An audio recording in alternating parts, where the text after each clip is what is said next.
കഴിഞ്ഞ ദിവസം ഈ കൂട്ടക്കരച്ചിൽ ഞാൻ ദൃക്സാക്ഷിയായിരുന്നു. നമ്മുടെ തിരുവനന്തപുരം അരുവിക്കരയിലുള്ള ആദിത്യൻ്റെ ബി.ടി.എൽ കോളേജ് ആത്മഹത്യ ചെയ്ത കുട്ടിയുടെ വീട്ടിൽ പോയതാണ് ഇന്നലെ. ഈ ആദിത്യൻ്റെ വീട് ഉൾപ്പെടെ കഴിഞ്ഞ 2 വർഷത്തിനകത്ത് 1 ഡസനിലധികം വിദ്യാർത്ഥികൾ കർണാടകയിലെ പല സ്ഥാപനങ്ങളിൽ ആത്മഹത്യ ചെയ്തു.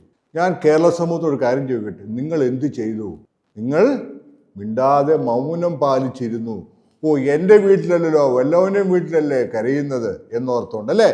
കഴിഞ്ഞ 1 വർഷം കാലയളവിൽ 7-8 കുട്ടികൾ ആത്മഹത്യ ചെയ്ത കോളേജിൽ കഴിഞ്ഞ വർഷത്തെ അഡ്മിഷനിൽ നിങ്ങളെല്ലാവരും ചെന്നു അഡ്മിഷൻ എടുത്തു. പലരും എന്നെ വിളിച്ചു ചോദിച്ചപ്പോൾ ഏജന്റുമാർ പറഞ്ഞത് ആ മരിച്ച വിദ്യാർത്ഥികളും ആൺകുട്ടികളും പെൺകുട്ടികളും പ്രേമനൈരാശ്യം കൊണ്ടാ മരിച്ചതെന്ന്. എന്താ വിരോധാഭാസം അല്ലേ? എവിടാ നിങ്ങൾക്ക് തെറ്റുപറ്റിയത്? ഞാനൊരു ചെറിയൊരു സംഭവം, ആൾക്കാരുടെ പേരും കാര്യമൊക്കെ മാറ്റി, എന്നാലും ഞാൻ പറയാം. ചന്ദ്രൻ ചേട്ടനും ജലജ ചേച്ചി ഇവര് കല്യാണം കഴിഞ്ഞു. കുറേ വർഷങ്ങൾക്ക് ശേഷമാണ് കുട്ടി ഉണ്ടായത്. കുട്ടി ഉണ്ടാകുന്ന പ്രസവത്തിന് സമയമായപ്പം ചന്ദ്രൻ ചേട്ടൻ ഭാര്യയെ വീട്ടിലാക്കി. ഒരു രാത്രിക്ക് ചന്ദ്രന് ഫോൺ വന്നു, ഭാര്യ പ്രസവവേദനയായിട്ട് ഹോസ്പിറ്റലായെന്ന്. അങ്ങനെ വീണ്ടും രാവിലെ ഫോൺ വരുന്നു, വെളുപ്പിനെ വരുന്നു, ഭാര്യ പ്രസവിച്ചു. അപ്പോൾ പെട്ടെന്ന് ആശുപത്രി പോകണം, വണ്ടി സൗകര്യം ഇല്ല. കൂട്ടുകാരൻ്റെ വീട്ടിൽ ചെന്നു, ഗോപിയുടെ വീട്ടിൽ. ഗോപി ചെന്നടാ അത്യാവശ്യം വണ്ടിയുടെ. ഭാര്യ പ്രസവിച്ചു, ഞാൻ പോകണം, വണ്ടി കൊടുത്തു. അപ്പോൾ ഗോപി പറഞ്ഞു ചെലവുണ്ട്. ആയിക്കോട്ടെ എന്ന് പറഞ്ഞു. അങ്ങനെ ആ ആശുപത്രി പോയി കുഞ്ഞിനെ എല്ലാം കണ്ട് പണിസ്ഥലത്തും എല്ലാം പോയിട്ട് വൈകിട്ട് തിരിച്ചു വരുമ്പോൾ ഒരരയും മേടിച്ചുകൊണ്ട് വന്നു. വൈകിട്ട് 2 പേരും കൂടെ 2 അടിച്ചോണ്ട് ഈ സന്തോഷം പങ്കുവച്ചപ്പം കൊച്ചിൻ്റെ അപ്പൻ കുഞ്ഞിനെ വളർത്തി വലുതാക്കുന്ന പല സ്വപ്നങ്ങളും ഇങ്ങനെ പറഞ്ഞുകൊണ്ടേയിരുന്നു. അങ്ങനെ ആ ദിവസം കഴിഞ്ഞു. കുട്ടി പിച്ച വെച്ച് നടക്കാൻ തുടങ്ങി. എന്ത് സംഭവിച്ചു? ഈ പിച്ച വെക്കുന്ന പ്രായത്തിൽ കുട്ടി താഴോട്ടൊക്കെ വീണു. നമുക്കറിയാമല്ലോ. അങ്ങനെ താഴോട്ട് വീണ് കുട്ടിയുടെ തല തറയിൽ അടിക്കുന്നതിന് മുമ്പേ അപ്പനും അമ്മയും അയ്യോ എൻ്റെ കുഞ്ഞെ എന്നാണ് നിലവിളിക്കുന്നത്. നിങ്ങളൊക്കെ നിലവിളിച്ചിട്ടുണ്ടല്ലോ ഇല്ലേ? കുഞ്ഞിനെ അങ്ങനെയല്ല വളർത്തുന്നത്. അതും അങ്ങനെ പ്രായമായി. കുറച്ച് കഴിഞ്ഞപ്പം ഒരു ദിവസം പണി കഴിഞ്ഞ് അപ്പം വീട്ടിൽ വന്നപ്പം കുഞ്ഞു പിണങ്ങിയിരിക്കുക. മോളെ എന്ത് പറ്റി എന്ന് ചോദിച്ചപ്പോൾ പറഞ്ഞു, അച്ഛാ ടീച്ചർ എന്നെ വല്ലാണ്ട് വഴക്ക് പറയുന്നു, മറ്റു കുട്ടികളുടെ മുമ്പിൽ വെച്ച് എന്നെ വഴക്ക് പറയുന്നു, ശകാരിക്കുന്നു.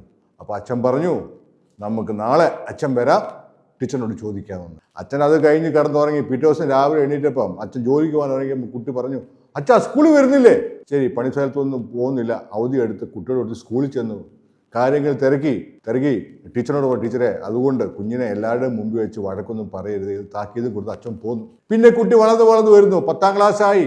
9ാം ക്ലാസ് ആയപ്പോൾ കുറച്ച് മാർക്ക് കുറഞ്ഞു. എങ്ങനെയൊക്കെയോ കഷ്ടപ്പെട്ട് ട്യൂഷനാക്കി. പരീക്ഷയുടെ സമയമായപ്പോൾ അപ്പനും അമ്മയ്ക്കും കുട്ടിയെക്കാട്ടിലും വേവലാതിയാണ് 10ാം ക്ലാസ് SSLC മാർക്ക്, നല്ല മാർക്ക് കിട്ടുമോ ഇല്ലയോ എന്ന്. അങ്ങനെ അവരും നേർച്ച കാഴ്ച അമ്പലം പള്ളിയൊക്കെ ഇറങ്ങി കുട്ടി 10ാം ക്ലാസ് പാസ്സായി. കുട്ടിയെ കൊണ്ട് +2 ചേർത്തു. അങ്ങനെ വീണ്ടും കുട്ടി +2 പാസ്സായി. ഇവിടെയാണ് ഒരു ടേണിംഗ് പോയിന്റ് വരുന്നത്. ആരാണ്ടോ പറഞ്ഞു നമുക്ക് മോനെ നേഴ്സിംഗ് പഠിപ്പിക്കാൻ വിടാമെന്ന്. ശരി, സമ്മതിച്ചു. അങ്ങനെ ആരോ ഏതോ ഈ ഏജന്റ് എന്ന് പറയുന്ന ആൾക്കാർ സ്കൂളുകളിൽ നിന്ന് കുട്ടിയുടെ ഫോൺ നമ്പറും അച്ഛൻ്റെയൊക്കെ ഫോൺ നമ്പർ തപ്പിയെടുത്തിട്ട് വിളി തുടങ്ങി. നമ്മുടെ ഈ കോളേജുണ്ട്, ആ കോളേജുണ്ട്, അങ്ങനെ ഉണ്ട്, എല്ലാ കുട്ടിയും ഇങ്ങോട്ട് വിട്ടാൽ മതി, അവനെ നേഴ്സിംഗ് അല്ലെങ്കിൽ അവളെ നേഴ്സിംഗ് പഠിപ്പിച്ച് കയ്യിലോട്ട് തന്നേക്കാന്ന്. വളരെ വിപുലമായ വാഗ്ദാനങ്ങൾ, നല്ല വർണ്ണശബളമായ പോസ്റ്റർ, ഈ കോളേജിനെ പറ്റി പല ഇൻഫ്ലുവൻസർമാരും പറയുന്ന കാര്യങ്ങൾ. അങ്ങനെ ഈ പാവങ്ങൾ വീണു, പഠിക്കാൻ വിട്ടു. പഠിക്കാൻ പോയി ക്ലാസ് തുടങ്ങി. ഒരു സുപ്രഭാതത്തിൽ കോളേജിൽ നിന്ന് അധികാരികൾ വിളിച്ചു പറയുന്നു, കുട്ടിക്കൊരു അപകടം പറ്റി, ആശുപത്രിയിലാന്ന്. അപ്പനും അമ്മയും നാട്ടുകാരും എല്ലാം വണ്ടി പിടിച്ച് ഓടി ചെന്നപ്പോൾ അറിയുന്നത് കുട്ടി ആത്മഹത്യ ചെയ്തു. പോയോ? എവിടാണ് നിങ്ങൾക്ക് തെറ്റുപറ്റിയത്? അത്രയും കാലം തേനെ പാലെ കണ്ണേ കരളെ എന്ന് പറഞ്ഞ് വളർത്തി വലുതാക്കിയ കുട്ടി അവസാന നിമിഷമായപ്പോൾ നിങ്ങൾക്ക് എവിടാണ് തെറ്റുപറ്റിയത്? ഉത്തരവാദിത്വം നിങ്ങൾ മറന്നുപോയോ? ആ കോളേജിനെ പറ്റി അന്വേഷിച്ചോ? ഇല്ല. കുട്ടി അങ്ങോട്ട് ഏൽപ്പിച്ചാൽ എല്ലാം ശരിയാക്കി തരാമെന്ന് പറഞ്ഞ ഏജന്റിനെ വിശ്വസിച്ച് കൊടുത്തു. അവിടെ കുട്ടി അനുഭവിച്ച മാനസിക പീഡനങ്ങൾ എന്താണെന്ന് അവളോ അവനും നിങ്ങളോട് പറഞ്ഞില്ല. കാരണം നിങ്ങൾ കഷ്ടപ്പെട്ട് ബുദ്ധിമുട്ടി പകലന്തിയോളം പണിയെടുത്താണ് പൈസ കൊടുക്കുന്നത്, അയക്കുന്നത്. വലിയ സ്വപ്നങ്ങൾ അതിൻ്റെ പുറകിലുണ്ടെന്ന് ആ കുട്ടിക്ക് മനസ്സിലായതുകൊണ്ട് ആ കുട്ടി കാര്യങ്ങൾ പറഞ്ഞില്ല. മാനസിക സംഘർഷം മൂത്തു, ആത്മഹത്യ ചെയ്തു. ആത്മഹത്യ ചെയ്തപ്പോൾ കോളേജ് പറയുന്നത് എന്താ? പ്രേമനൈരാശ്യം മൂലമാണ് മരിച്ചു പോയതെന്ന്. സന്തോഷമായോ? പരാതി കൊടുക്കാൻ ചെന്ന് പോലീസ് സ്റ്റേഷനിൽ ആരും വാങ്ങിച്ചില്ല. കാരണം ഈ സ്ഥാപനങ്ങൾ നടത്തുന്നവർ അധികാര സിംഹാസനങ്ങളിൽ വാണരളുന്നവരാണ്. അവസാനം കഴിഞ്ഞ ദിവസം തന്നെ ആ രക്ഷകർത്താവ് പോലീസ് സ്റ്റേഷനിൽ ചെന്നപ്പം പരാതി വാങ്ങിക്കുന്നതിന് മുമ്പ് മാനേജ്മെന്റ് അകത്ത് വന്ന് സംസാരിച്ചതിന് ശേഷമാണ് പരാതി. ഇതാണ് സംഭവിച്ചുകൊണ്ടിരുന്നത്. നിങ്ങളെന്തേ പരിശോധിക്കാത്ത?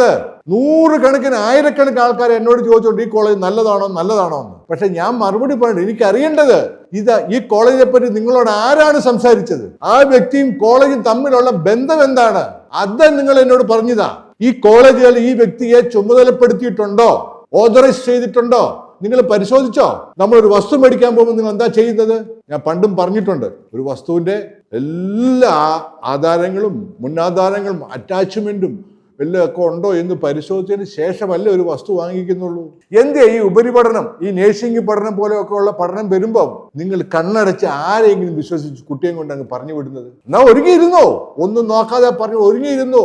അയൽ സംസ്ഥാനത്ത് പോയിട്ടുള്ള ഓരോ കുടുംബക്കാരും ജാഗ്രത പാലിച്ചില്ലെങ്കിൽ നിലവിളിക്കാൻ, ചങ്കത്തടിച്ച് കരയാൻ തയ്യാറായിരുന്നു. കാരണം പോയ കുട്ടി തിരിച്ചു വരുന്നത് മൂക്കി പഞ്ഞിയും വെച്ച് വെള്ളത്തുണി പൊതിഞ്ഞോണ്ടാ വരുന്നത്. അന്നേരം കിടന്ന് നിലവിളിച്ച് അയ്യോ കുഞ്ഞെ, എന്റെ പൊന്നു മക്കളെ എന്നും പറഞ്ഞുകൊണ്ട് ചങ്കത്തടിച്ചിട്ട് കാര്യമില്ല.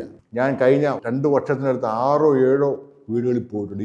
ഈ കൂട്ടക്കരച്ചിൽ ഞാൻ എൻ്റെ കണ്ണുകൊണ്ട് കണ്ടിട്ടുണ്ട്. നിങ്ങൾ ജാഗ്രത പാലിച്ച് ഓരോ കുട്ടിയും എൻ്റെ ജീവനാന്ന് കരുതി, സ്വന്തം ജീവനാന്ന് കരുതി മറ്റുള്ളവരെ കൊടുക്കുമ്പം ഒരല്പം ജാഗ്രത പാലിച്ച് നേഴ്സിംഗ് പഠിക്കണം, നല്ല തൊഴിലാണ്. പക്ഷെ അത് ഇങ്ങനെയല്ല. മക്കളെ കൊണ്ട് അവരവിടെ ചെയ്തിരിക്കുന്നത് എന്താണെന്ന്, അല്ല ആരാണ് കൊണ്ടുപോകുന്നത്, ഇവൻ ആരാണെന്നുള്ള കാര്യം വ്യക്തമായിട്ട് ചോദിച്ച് മനസ്സിലാക്കി. അവിടെ നടന്ന സംഭവം അവിടെ എന്ന് പറയും, അയൽ സംസ്ഥാനം. ഇവിടെ കേസ് കൊടുത്താൽ ഇവിടുത്തെ പോലീസ് അനങ്ങാതിരിക്കും. നഷ്ടം ആർക്കാ?